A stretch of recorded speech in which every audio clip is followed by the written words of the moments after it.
Hello friends, माझ्या चॅनलवर तुमचं सगळ्यांचं स्वागत आहे. आज आम्ही आलो आहे रत्नागिरी येथे असलेले तारांगण बघण्यासाठी. तारांगणमध्ये एक्झिबिशन पण आहे वेगवेगळं सायन्स रिलेटेड. तर आम्ही आता एक्झिबिशन बघतो आहे कारण की शो 4चा आहे आणि आता 12 वाजलेत. तर 4 वाजेपर्यंत आम्हाला इथे थांबावं लागेल शो बघण्यासाठी. तर आम्ही बाकीचं पूर्ण तारांगणमध्ये जे जे एक्झिबिशन वगैरे आहे ते बघतो आहे आणि माझ्या पार्टनर्स आहे. चला तर मग बघूया आपण तारांगण कसं आहे रत्नागिरीतलं. हे रत्नागिरी रेल्वे स्टेशनपासून फक्त 3 ते 4 किलोमीटर अंतरावर आहे. इथे आपण रिक्षाने किंवा बसने पण येऊ शकतो. तर आम्ही इथे बसने आलो आहे आणि इथे माळनाका स्टॉपला उतरलो आहे. इथे उतरून थोडंसं पुढे चालत आल्यावर आपल्याला इथे रोडच्या उजव्या बाजूला एक विठ्ठलाची मूर्ती दिसते आणि त्या मूर्तीच्या अगदी बाजूलाच तारांगण आहे. तर आम्ही आता रोड क्रॉस करून चाललो आहे तारांगण बघायला. आणि इथे तुम्ही बघू शकता हे घुमटाकार आकाराचं आहे आणि त्याच्या आतमध्येच आपल्याला शो बघायला मिळणार आहे. आणि इथे एंट्री आहे आणि या तारांगणचं नाव आहे श्रीमान हिंदू हृदय सम्राट बाळासाहेब ठाकरे तारांगण. आणि आम्ही आता गेटच्या आतमध्ये आलो आहे. तिकीट विचारलं आम्ही इथे, पण ते बोलले का 4चा शो आहे, त्याच्यामुळे आम्ही इथे आता फिरतो आहे. बाहेर फिरण्यासाठी कोणतीही फी नाही आहे, फ्री आहे. आणि ते छान असे झाडं वगैरे लावलेले आहेत, गार्डन आहे पूर्ण. तर तुम्ही शो नाही बघायला मिळाला तरी पण इथे येऊन ह्याचा स्टडी करू शकता. आणि तुम्ही इथे बघू शकता. इथे आल्यावर मला स्कूलची आठवण झाली. स्कूलमध्ये हे सगळं शिकवण्यात आलं होतं भूगोलशास्त्रामध्ये. इथे पूर्ण आपल्याला सोलर सिस्टीम बघायला मिळते आणि या हॉलची सिलिंग पण तुम्ही बघू शकता. अगदी असं वाटतंय की आपण अवकाशात आहे. हॉलमधून बाहेर आल्यावर आपल्याला इथे कॉरिडॉरमध्ये पोस्टर बघायला मिळत आहेत, ज्याच्यामध्ये सायन्स रिलेटेड खूप सारी माहिती आहे जी आपण इथे वाचू शकतो आणि आपल्याला सायन्सबद्दल खूप सारी माहिती इथे मिळते. त्याचबरोबर इथे एक आर्ट रूम पण आहे. ते आर्ट रूम बघायला आता आम्ही चाललो आहे. आर्ट रूम तुम्ही इथे बघू शकता. इथे रत्नागिरीमध्ये जी पर्यटन स्थळं आहेत आणि मुख्य ठिकाणं आहेत त्याच्याबद्दल इथे माहिती दिलेली आहे आणि त्यांची प्रतिकृती इथे दाखवण्यात आलेली आहे. तर तुम्ही रत्नागिरीतील सगळ्या ठिकाणांची ह्या एकाच जागी आपण बघू शकतो सगळी ठिकाणं. इथे पूर्णगड किल्ला, स्वामी स्वरूपानंद आश्रम, पानवल पूल, पतितपावन मंदिर, गणपतीपुळे, केशवसूत स्मारक, जयगड किल्ला, थिबा पॅलेस, मिरकर बंदर, भगवती मंदिर, रत्नदुर्ग किल्ला, लोकमान्य टिळक जन्मस्थान अशी प्रमुख 16 ठिकाणांचं इथे दृश्य दाखवण्यात आलेलं आहे, प्रतिकृती आहे. आणि सगळ्यात शेवटी इथे आपल्याला सेंटरला मारुती मंदिरची प्रतिकृती इथे दाखवण्यात आलेली आहे. अतिशय सुंदर असं हे दृश्य आहे.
इथे आर्ट रूमच्या भिंतीवर रत्नागिरीतील मान्यवरांची नावं आणि त्यांची माहिती दिलेली आहे. आणि तुम्ही इथे बघू शकता सुंदर असं पेंटिंग पण केलेलं आहे. इथे ब्लॅक अँड व्हाईटच आहे पण अतिशय सुंदर असं हे पेंटिंग आहे. आणि आम्ही आता एक्झिबिशन हॉल 1मध्ये आलो आहे आणि इथे फिजिक्स रिलेटेड एक्सपेरिमेंट आहेत ठेवलेले. इथे तुम्ही वेगवेगळ्या प्रकारचे मिरर बघताय आणि प्रत्येक मिररमध्ये आपली प्रतिमा वेगवेगळी दिसते. काहीमध्ये आपण जाड दिसतोय, काहीमध्ये पातळ दिसतोय, काहीमध्ये उलटं दिसतंय. आणि इथे इन्फॉर्मेशन पण आहे की आपल्याला काय करायचं आहे आणि काय केल्याने काय होतं. तर इथे तुम्ही बघू शकताय. हा मिरर आहे तो आपल्याकडे ओढायचा आहे. त्याच्याने तुम्ही बघू शकता की काय चेंजेस होतात आपल्या प्रतिमेमध्ये.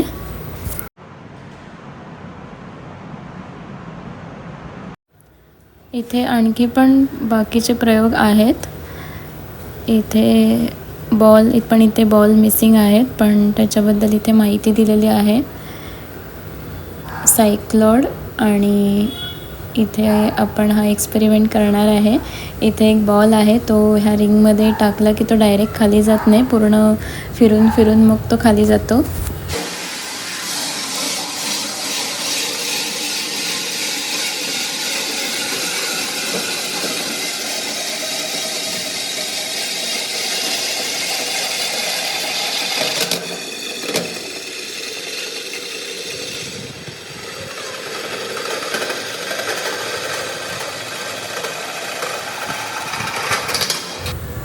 आणि इथे गुरुत्वाकर्षण रिलेटेड आहे, अँटी ग्रॅव्हिटी.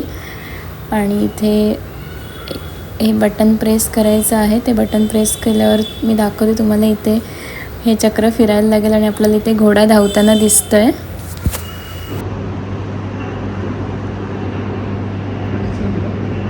घोडा दौड़ रहा है, देखा?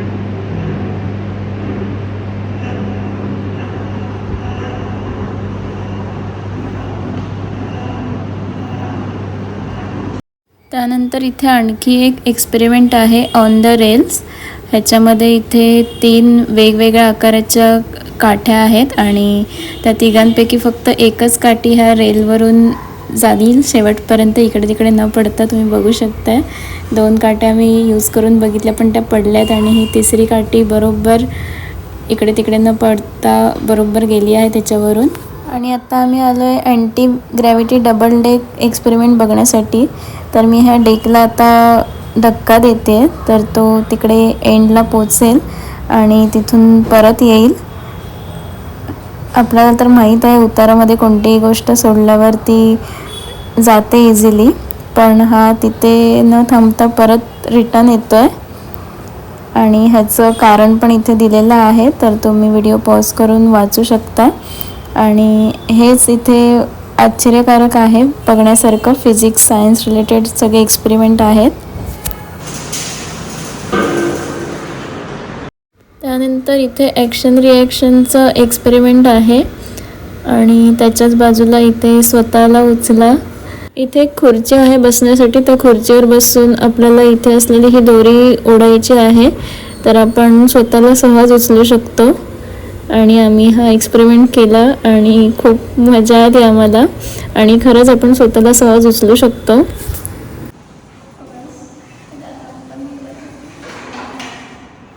मला मजा आली स्वतःला उचलायला, त्याच्यामुळे जयनी पण ट्राय केला हा एक्सपेरिमेंट. त्यांना पण खूप छान वाटलं. आणि आता आम्ही ॲक्शन रिॲक्शन एक्सपेरिमेंट बघायला आलो आहे आणि हा पण आम्ही ट्राय केला. बट ह्याच्यामध्ये आम्हाला फारसं काही एक्सपिरियन्स करता आलं नाही, कारण की काही समजलंच नाही की एक्झॅक्ट काय होतं आहे. त्याच्यामुळे आम्ही इथे थांबलो नाही आणि आता आम्ही बाहेर आलो आहे शोचं तिकीट घेण्यासाठी. शो इथे थोड्याच वेळात चालू होईल, तर आम्ही इथे गेटवर येऊन तिकीट घेतलेलं आहे 150 रुपये पर पर्सन. आणि शोला अजून थोडा टाईम आहे, तर आम्ही इथे आणखी थोडंफार फिरतो आहे. आणि आम्ही इथे भारतरत्न शिल्प बघितली. इथे 7 भारतरत्न पुरस्कार विजेत्यांची अनोखी शिल्पे बनवण्यात आलेली आहेत. त्याचबरोबर त्यांचे नावं आणि त्यांना ज्या साली भारतरत्न पुरस्कार मिळाला ते साल इथे लिहिलेलं आहे. इथे तुम्ही बघू शकता विनोबा भावेंचं शिल्प आहे, ज्यांना 1983 साली भारतरत्न पुरस्कार मिळाला होता. त्याच्यानंतर इथे आहे डॉक्टर बाबासाहेब आंबेडकर, ज्यांना 1990मध्ये भारतरत्न पुरस्कार मिळाला होता. आणि त्यानंतर इथे आहेत लता मंगेशकर दीदी, ज्यांना 2001मध्ये भारतरत्न पुरस्कार मिळाला होता. तुम्ही बघू शकता अतिशय सुंदर अशी ही शिल्पं आहेत. आणि सगळ्यात शेवटी आपण इथे बघतोय सचिन तेंडुलकर, ज्यांना 2014मध्ये भारतरत्न पुरस्कार मिळाला होता. तर अशी ही 7 शिल्पे आहेत ज्यांनी भारतरत्न पुरस्कार मिळवला होता. तर ही अतिशय सुंदर अशी शिल्पं आपण इथे बघतोय.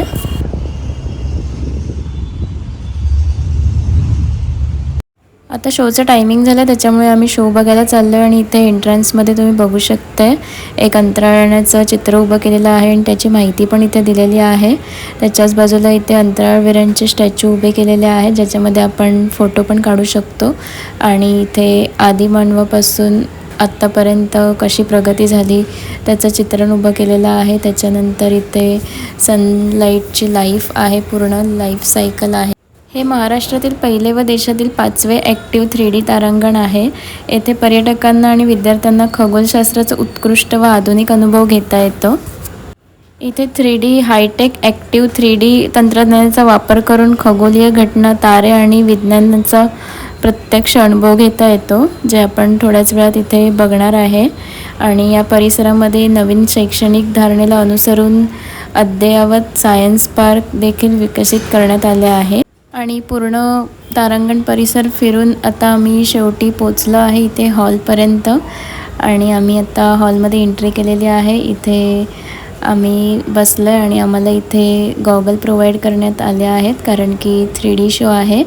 तर आम्ही गॉगल घेऊन रेडी आहे शो बघण्यासाठी. तर मी तुम्हाला शोमधलं थोडंफार पार्ट दाखवते, पूर्ण दाखवू शकत नाही कारण की शो पूर्ण 1 तासाचा होता, त्याच्यामुळे मी थोडंफार तुम्हाला इथे दाखवते.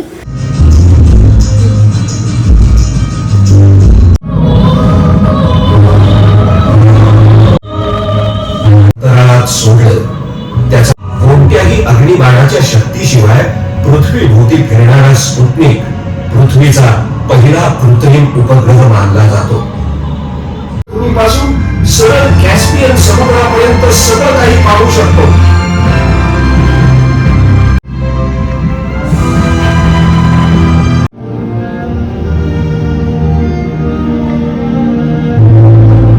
होल्ड करण्याजोगं रोवर नेण्यात आलं.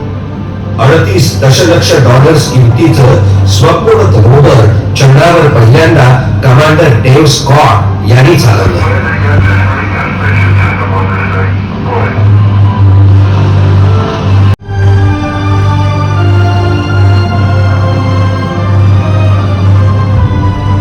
अपोलो नंतर नासानं अंतराळ कार्यक्रमामध्ये पुन्हा वापरता येण्याजोगं स्पेस शटल बांधलं. तर रत्नागिरीमधील हे ॲक्टिव्ह 3D तारांगण तुम्हाला कसं वाटलं कमेंट करून नक्की सांगा. आणि व्हिडिओ आवडला असेल तर लाईक करा, शेअर करा, कमेंट करा आणि माझ्या चॅनलला अजून सबस्क्राईब केलं नसेल तर सबस्क्राईब करायला विसरू नका. चला तर मग भेटू आपण आता पुढच्या व्हिडिओमध्ये. तोपर्यंत बाय बाय.